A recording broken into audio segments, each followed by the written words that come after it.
साथियों, एक मौका और एनडीए को दीजिए। बिहार का कोई भी बच्चा बाहर न नौकरी करने जाएगा और न पढ़ाई करने के लिए जाएगा। सबको इस बिहार में व्यवस्था देनी है और इसलिए देना है 2005 में जहां इस प्रदेश का लगभग 1.25 करोड़ लोग प्रदेश से बाहर जाते थे नौकरी करने के लिए, आज बिहार में इंफ्रास्ट्रक्चर का काम चल रहा है, कंस्ट्रक्शन का काम चल रहा है, कई यूनिवर्सिटीज बन रहे हैं, कई इंफ्रास्ट्रक्चर का काम कर रहा है। आपको जानकर आश्चर्य होगा कि जहां 1.25 करोड़ लोग बिहार से बाहर पलायन करते थे लालू जी के डर से, क्योंकि मैं तो स्पष्ट तौर पर कहता हूं कि बिहार का राजनीति का कोई गब्बर है तो उसका नाम है लालू प्रसाद, जिसने सबको डराने का काम किया। कोई कम्युनिटी हो, उच्च जाति के लोग हो, पिछड़े के लोग हो, लड़कू समाज हो, अत्यंत पिछड़ा हो, सबको किसी एक व्यक्ति ने डराने का काम किया तो उसका नाम है लालू प्रसाद जी, जिसने बिहार को डराने का काम किया। और साथियों, बदलना है और इसलिए बदलना है क्योंकि बिहार को आगे ले जा रहा है और बिहार तभी आगे जाएगा क्योंकि आजकल उनका परिवार ये घूम घूम कर कह रहा है कि हम रोजगार देंगे। तो रोजगार की भी स्थिति समझिए, 1990 से लेकर 2005 तक लालू प्रसाद का परिवार सत्ता में रहा। साथियों, कभी वो स्वयं मुख्यमंत्री रहे और कभी अपनी पत्नी को प्रतिनिधि बनाकर सत्ता में बैठाया, लेकिन पूरे 15 साल में 94 लाख हजार को मात्र नौकरी दी, 1 लाख भी नहीं हुआ। लेकिन नीतीश कुमार जी का शासन और नीतीश कुमार जी के एनडीए के 20 साल के शासनकाल में आज लगभग 17 लाख लोगों को रोजगार नहीं, सरकारी नौकरी देने का काम नीतीश कुमार की सरकार ने। और 2020 में जब हम आए थे साथियों, तो हम लोगों का स्पष्ट तौर पर मानना था कि 10 लाख सरकारी नौकरी और 10 लाख रोजगार देंगे, लेकिन बढ़ता चला गया, रोजगार बढ़ता चला गया। और आज आपको बताते हुए हर्ष है कि जब अक्टूबर में आपके यहाँ आचार संहिता लगेगा, क्योंकि 30 तारीख तक तो वोटर लिस्ट ही सही हो रहे और 30 सितंबर तक, तो जब अक्टूबर में वोट मांगने आएंगे साथियों, हम आपको स्वस्थ करते हैं 12 लाख सरकारी नौकरी और 38 लाख रोजगार, मतलब 50 लाख लोगों को सरकारी नौकरी और रोजगार देकर आएंगे। ऐसे वोट मांगने नहीं आएंगे, क्योंकि बिहार तभी बढ़ेगा जब हमारे नौजवान बढ़ेंगे। आपने देखा, मैं कुछ दिनों के लिए स्वास्थ्य मंत्री था साथियों, 2 मार्च से लेकर 15 मार्च तक बिहार का मैं स्वास्थ्य मंत्री के तौर पर मैंने काम किया। मैंने देखा हमारे गरीब बहनें, भाई और हमारी जो बहनें हैं वो चिंतित रहती थी कि हमारे परिवार में कोई यदि बीमार पड़ जाएगा तो पैसा कौन देगा। तो जब हमने ये फैसला लिया कि जिस परिवार को मोदी जी का अनाज मिलता है, मोदी जी और नीतीश जी ये गारंटी देंगे कि जब ये हॉस्पिटल में जाएंगे तो 5 लाख तक का इलाज मोदी और नीतीश कुमार करेंगे साथियों। तो मैं आश्चर्य कर रहा हूं साथियों, 2 मार्च को मैंने इसका शुरुआत किया और 17 मार्च तक मैं स्वास्थ्य मंत्री था। 2 सप्ताह में 2 करोड़ लोगों ने अपना इनरोलमेंट कराया, उससे जुड़ने का काम किया।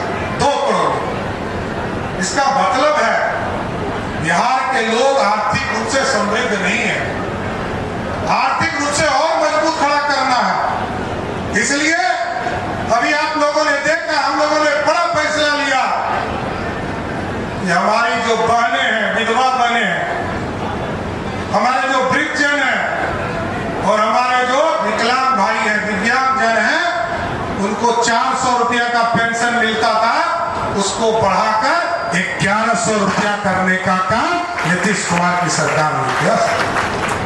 और मैं स्पष्ट करता हूं साहब, अभी कई साथियों ने यहां पर हमको चांदी का मुकुट दिया।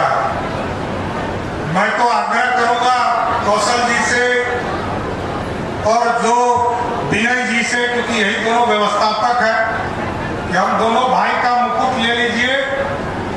मुकुट के जगह पर हमारी जो बहनें हैं उनको पायल दिलवा दीजिए, यही हमारे लिए ज्यादा बड़ी उपलब्धि होगी। हमको मुकुट नहीं था, हमको तो जनता का आशीर्वाद चाहिए। हम उस काम के लिए आए हैं। हमारे लिए कोई मायने नहीं रखता है सोने का मुकुट और चांदी का मुकुट। राज दरबार खत्म हो चुका। सत्ता तलवारें से नहीं जीती जा सकती है। सत्ता को बिहार के विकास में बिहार के बिहारियों का हिस्सेदारी मिला, उसी दिन बिहार विकास हो गया।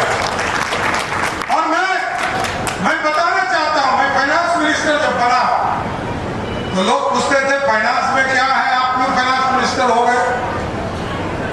आज तो मैं सारा बजट देखता हूं सब। सुनील जी को पैसा चाहिए, वन विभाग ये देख रहे हैं तो सब पैसा हम ही देते।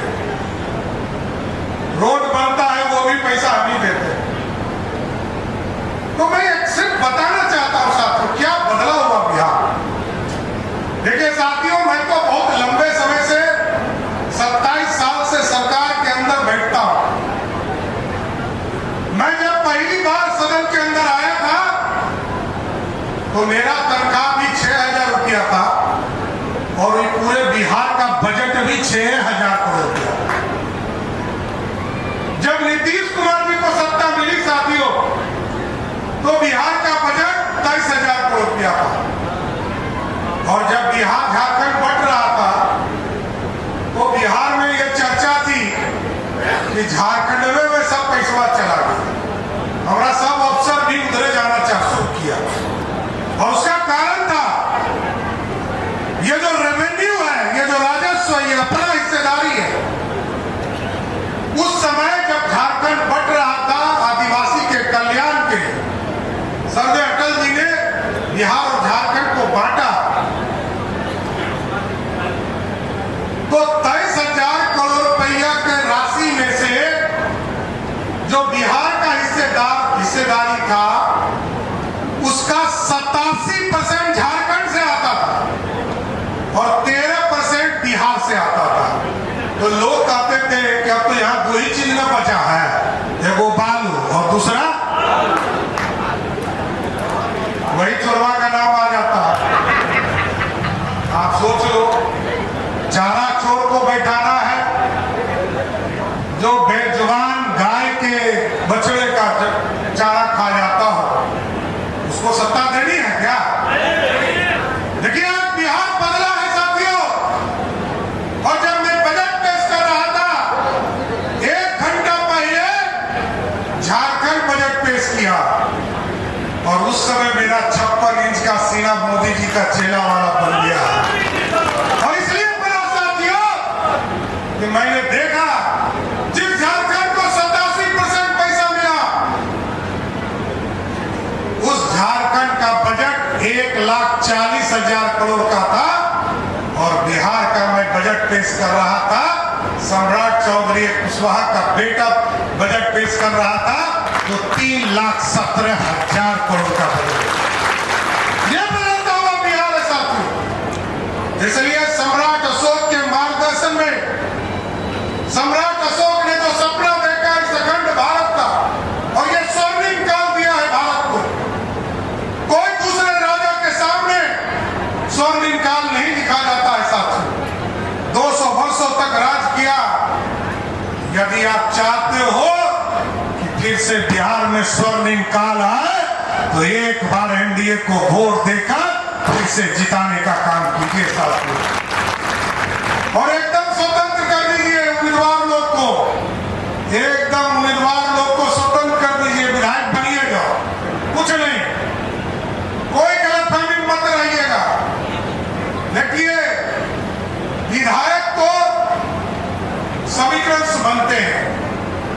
हिस्सेदारी मिलती है। गुरुआ में क्यों हरा दिया आपने? मैं पूछूंगा कि गुरुआ में क्यों हरा दिया, बेला में क्यों हरा दिया, कुर्ता में क्यों हरा दिया? तो राजनीति आप करते हो और अपने ही उम्मीदवार को हराते हो तो चलेगा क्या? अरे जिसको दिया उसी को जिता के भेजो। तब आप लोगों ने मगध सम्राट को देखना शुरू किया, चलेगा क्या? इसलिए समय को बदलिए और सत्ता का परिवर्तन करना है तो मैं तो यही कहता हूं, मैं पार्टी का विधायक दल का नेता हूं सर। हमारे पास 100 उम्मीदवार होगा तब न 30 को देंगे। उम्मीदवार आता है 10 को तो 3 को देते हैं। उम्मीदवार बनो। राजनीति में सब समाज के लोगों को जोड़ना पड़ेगा। एक जात से कोई नहीं चुनाव जीत सकता। इसलिए साथियों मैं यही कहते हुए अपनी बातों को विराम दूंगा कि उत्तर प्रदेश में आपने देखा भगवान राम को स्थापित किया गया और हम लोग कहते हैं कि हम भगवान राम के वंशज हैं। लवकुश यही ना कहा जाता है, भगवान राम के वंशज हैं। उत्तर प्रदेश में जिस तरह आप टेंट में बैठे हो इसी तरह टेंट में प्रभु श्री राम 400 वर्षों तक इंतजार करते रहे, कोई नहीं बदला। मोदी जी आए, वहां भव्य राम मंदिर बनाने का काम किया। और आज भी कह रहा हूं साथियों, आप अभी चले जाओ सीतामढ़ी, आपको लगेगा किस विराम में आ गए। सीतामढ़ी जहां मां जानकी का जन्म हुआ, उस जगह को विराम बनाकर रखा लोगों ने। हम आपको स्वस्थ करते हैं, अगले 2 महीने में प्रधानमंत्री जी या गृह मंत्री जी को लाऊंगा और वहां एक मां सीता का मंदिर बनाने का काम। बोलिए सियावर रामचंद्र की, बोलिए सियावर रामचंद्र की। इसलिए साथियों आपके यहां भी मुक्ति मिलता है साथ, और मुक्ति देने का काम भी बिहार की पुलिस कर रही है आपका। और स्पष्ट संदेश है, कोई काम मत करो। कोई भी अपराधी यदि आपके तरफ आंख दिखाता है उसको ठोकने का काम करो, उससे कोई दूसरा रास्ता नहीं। क्योंकि जो भी अपराधी है वो किसी जाति धर्म का नहीं हो सकता है साथी। अपराधी तो अपराधी है, चाहे वो बालू माफिया हो, जमीन माफिया हो या गुंडागर्दी करने वाला अपराधी हो, वो कोई बचना नहीं चाहिए। वो बचकर क्या करेगा? कुछ दिन बच जाएगा तो फिर विधायक सांसद का टिकट मांगने आ जाएगा। इसलिए साथियों, और नहीं तो जाके खरीद लेगा। कुछ लोग खरीद के एमएलए एमपी है ना जी। गुरुआ में कौन है? खरीदिया के ना बन गया है। तो वोट खरीदने का अधिकार मत दो किसी को। और लालू प्रसाद जी यही करते रहेंगे साथियों। लालू प्रसाद में कोई बदलाव नहीं हो सकता, ये मैं लिख कर गारंटी देता हूं किसी को। क्योंकि अब देखिए लालू जी का परिवार का कहानी,